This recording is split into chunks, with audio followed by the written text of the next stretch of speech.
Hi hello नमस्कार, मी ज्योत्स्ना तुम्हा सगळ्यांचं आपल्या YouTube channel Indian family in UK या मराठी चॅनलमध्ये स्वागत करते। तर आज आहे क्लाउडी डे, तरी पण आमचा प्लॅन आधीच ठरला होता की आज फिरायला जाऊ, म्हणून आज आम्ही जाणार आहोत मूर टाउनला। प्रत्येक इंडियामध्ये खूप हीट वेव्ह चालू आहे, पण इथे उलट झालेलं आहे। इथे आम्ही समरची वाट आतुरतेने पाहतो आहोत, तरी पण इथे खूप थंडी सुरू झाली आहे। आणि भारतामध्ये जसं 40-41 सेल्सिअस तापमान आहे, पण इकडे तापमान कमी होत चाललं। म्हणजे दिवसा 8 ते 9 वगैरे असतं तापमान, पण रात्री ते अगदी 2 ते 3 सेल्सिअसपर्यंत जातं। तर थंडी तर आहे, पण फिरायचा प्लॅन आधीच ठरला होता, म्हणून आज आम्ही जातोय फिरायला। पण सकाळी उठलो आणि पाहतो बाहेर तर काय बर्फ पडला होता। बर्फ म्हणजे गारा पडला होता, गारांचा पाऊस झाला। अक्षय इथे या गारा पडतात आहे। हे सकाळचं दृश्य आहे जे मी शूट केलं होतं। अक्षरशः गारांचा आवाज येत होता खाली पडताना। तर इथे तुम्ही पाहू शकता सगळीकडे असं व्हाईट व्हाईट दिसतंय, त्या गारा पडलेल्या आहेत। पण आता थोडंसं क्लायमेट ठीक आहे, म्हणून आम्ही निघतोय मूर टाउन पार्कला, जे आम्हाला थोडंसं जवळच आहे। पार्क आहे जिकडे आम्ही डे आउट करणार आहोत। थोडंसं खाऊ वगैरे घेऊन जाऊन वनभोजन वगैरे करणार आहोत तिथे। तर तो आनंद सम्याला घेता यावा, ती मजा काय असते ते अनुभवता यावी, म्हणून आम्ही हा प्लॅन केला आहे। शिवाय आज तिची अपॉइंटमेंट आहे, तर तिची अपॉइंटमेंट कुठे आहे आणि कशासाठी आहे हे तुम्हाला व्हिडिओमध्ये कळेलच। तर हा व्हिडिओ नक्की पहा। भेटते मी तुम्हाला डायरेक्टली मूर टाउनमध्ये। तर आता आम्ही पोहोचलो आहोत मूर टाउन पार्क जवळ। हा पार्कच्या बाहेरचा रस्ता आहे आणि ही आहे एंट्री। पार्कला गेट नव्हता, त्याच्यामुळे डायरेक्ट एंट्री आहे। 4 व्हीलर आतमध्ये येऊ नये पार्कच्या, म्हणून कदाचित हे 2 मोठे दगड इथे एंट्रीलाच ठेवलेले आहेत। आणि पुढे गेल्यानंतर इथे आपल्याला दिसतोय मूर टाउन पार्कचा बोर्ड, ज्याच्यावरती थोडीशी माहिती दिलेली आहे पार्कबद्दल। आणि इथून सुरू होते आपला पार्क। स्प्रिंग चालू असल्यामुळे काही झाडांना अजूनही पानं आलेली नाही आहेत। थोडंसं पुढे आली की इथे सुंदर अशी घरं दिसत आहेत। क्लाउडी वातावरण आणि टेम्परेचर डाऊन असल्यामुळे जास्त कोणी आलेलं नाही आहे पार्कमध्ये, त्याच्यामुळे गर्दी कमी आहे। बघू आता आम्ही किती वेळ थांबू, कारण फारच थंडावा वाटतं आहे हवेमध्ये। तर पार्क जास्त मोठा नाही आहे, इथे त्यांनी थोडीशी खेळणी ठेवलेली आहे मुलांना, पण खेळणी पण तुम्ही बघू शकतात एकदम फॅन्सी नाही आहेत। तर लाकडापासूनच बनवलेली आहेत काही, फक्त 2-3 घसरगुंडी आहे। इथे बसण्यासाठी बेंचेस वगैरे ठेवलेत, म्हणजे कोणी काही कॅरी केलेलं असेल खाऊ वगैरे तर इथे खाऊ शकतात। आणि लाकडापासूनच बनवलेली थोडीशी खेळणी आहेत, जसे की त्याच्यावरती वरती चढू शकतात, लटकू शकतात, चालू शकतात। आणि इथे सम्या खेळतीये है। अरे पडली पडली पडली पडली पडली उचकी लागली का तुला? इथे येऊन थोडाच वेळ झाला आहे, सम्या अजून खेळतच होती। तोपर्यंत म्हटलं की आपण जेवून घेऊ, कारण थंडी खूप असल्यामुळे कोणी इथे थांबत नाही आहे, पटपट सगळे घरी निघालेत। तर आम्ही घरून जेवण आणले, ते आता आम्ही जेवणार आहोत।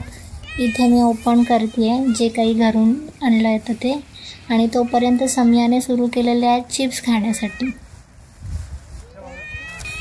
सगळीकडे बेंचेस वगैरे ठेवलेले असतात बसण्यासाठी वगैरे, किंवा काही जण समरमध्ये खालीसुद्धा बसतात। तर सगळे असे निघाले आहेत, म्हणून आम्हीही आवरतो आमचं। तर आम्ही घरून कॅरी केलेला होता पालक पुलाव, इथे आहे बटाटा टोस्ट सँडविच, सॉस आणि योगर्ट, आणि सोबतच थोडेसे चिप्स। तर सम्याने सुरुवात केली चिप्सपासून आणि आम्ही सुरुवात केली टोस्ट सँडविचपासून। काय खातेस? चिप्स खाते आणि सँडविच। हां, कसे? मस्त। इकडे आम्ही पटपट जेवण आवरलं, सगळं जेवण खूप छान झालं होतं, स्पेशली टोस्ट आणि पुलावही छान होता। जाऊन झाल्यानंतर जे काही रॅपर असतात किंवा खाली काही पडलं असेल तर ते आपल्यालाच क्लीन करावं लागतं. तर आम्ही ते इथे क्लीन करत आहे आणि आमची आवराआवर चालू आहे. तोपर्यंत समीहा इथे झोका झुलते. छान तिला झोपावंसं वाटतं जेवण झालं म्हणून.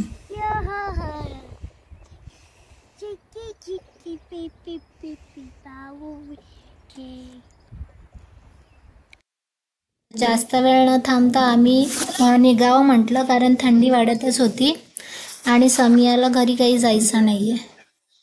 पण तिची अपॉइंटमेंट असल्यामुळे आम्हाला जास्त काही थांबता आलं नाही आणि इथे अपॉइंटमेंट एकदा मिस झाले की पुन्हा लवकर मिळत नाही. त्याच्यामुळे आम्ही लवकर निघालो आणि आम्ही बस पकडून सिटी सेंटरला जाणार आहोत.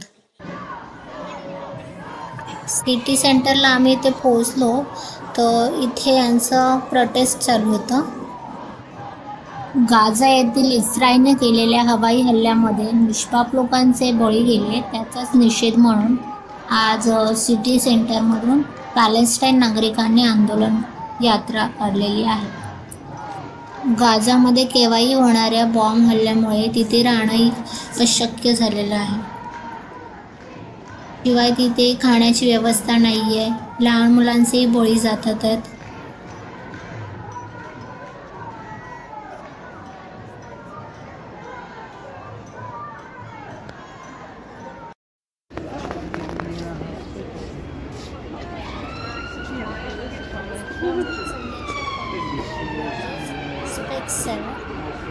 तर इथे आय टेस्टसाठी आलेलो आहोत. एंट्री केल्या केल्या इथे डेस्कवरती आपल्याला अपॉइंटमेंट कन्फर्म करून घ्यायची असते आणि वेटिंग एरियामध्ये वेट करावा लागतो थोडा वेळ. कशाला आलो समी आपण इथे? I checkup. माझं आय चेक आणि मोबाईल आणि लॅपटॉप बघते ना, मग आईसला इंजेक्शन देते. अच्छा. तर आम्ही आता वेटिंग एरियामध्ये थांबलो आहोत.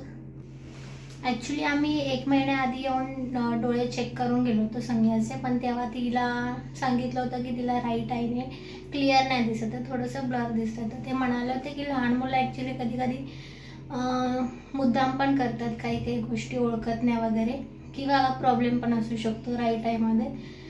सो तिला चेक करण्यासाठी त्यांनी एक ड्रॉप सजेस्ट केला होता, जो ड्रॉप टाकल्यानंतर 2 आवर्ससाठी तरी तिला क्लिअर नाही दिसणार असं बोलले होते ते. तर आता आम्ही त्याच्यासाठी आलेलो आहे. तर आता तिला आधी ड्रॉप टाकला जाईल आणि त्याच्या 1-1.5 तासानंतर तिचे परत आय टेस्ट होईल आणि मग कळेल समियाला खरंच काही प्रॉब्लेम आहे आयमध्ये की ती असंच मुद्दाम सांगत होती दिसत नाही आहे. आता समियाला आय ड्रॉप टाकून झालेला आहे अर्धा तास. तर आता ते तिला आय चेकअपसाठी आतमध्ये घेतील, पण तोपर्यंत मॅडमचं खेळणं चालू आहे.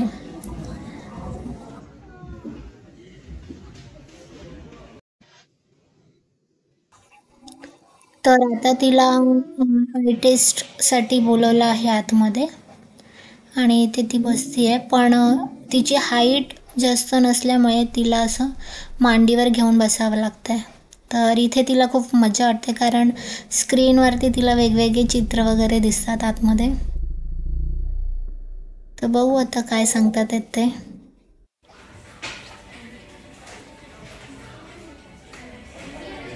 तर समियाचे डोळे चेक करून झालेले आहेत. तिला नंबर तर लागलेला नाही आहे सांगितलं, पण प्रिकॉशन म्हणून ग्लासेस वेअर करावे लागतील तिला जेव्हाही ती मोबाईल किंवा लॅपटॉप बघेल. तर आता बघू, इथून आम्हाला फ्रेम सिलेक्ट करायला सांगितली आहे. लहान मुलांसाठी लेफ्ट साईडच्या फ्रेम आहेत. You like this one?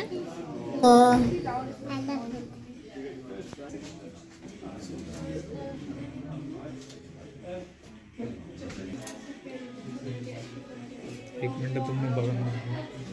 Where? Show me. Yeah, this look nice.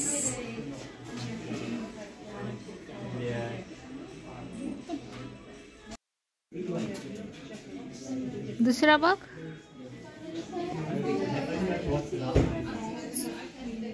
आणि मोबाईल बघ, पण माझा आईज माझा आईस ब्रोकन झालं ना मग मी चष्मा घालणार.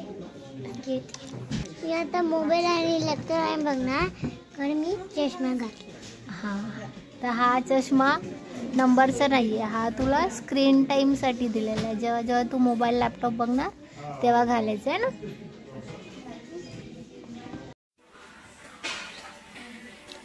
तर आता समीरची फ्रेम सिलेक्ट करून झालेली आहे आणि मेजरमेंटही घेऊन झालेलं आहे. तर त्यांनी सांगितलं की नेक्स्ट वीक तुम्ही डायरेक्टली कलेक्ट करू शकतात, कारण इथे लहान मुलांना 16 वर्षापर्यंत आय चेक आणि ग्लासेस दोन्ही फ्री आहेत. त्याच्यामुळे त्यांनी काही रिसिप्ट दिलेली नाही आहे. तर नेक्स्ट वीक येऊन डायरेक्टली नाव सांगून तुझा ग्लासेस कलेक्ट करू शकतो. तर असा होता आमचा पूर्ण दिवस. व्हिडिओ आवडला असेल तर लाईक करा, शेअर करा आणि सबस्क्राईब करा. भेटूया तुम्हाला पुढच्या ब्लॉगमध्ये. बाय.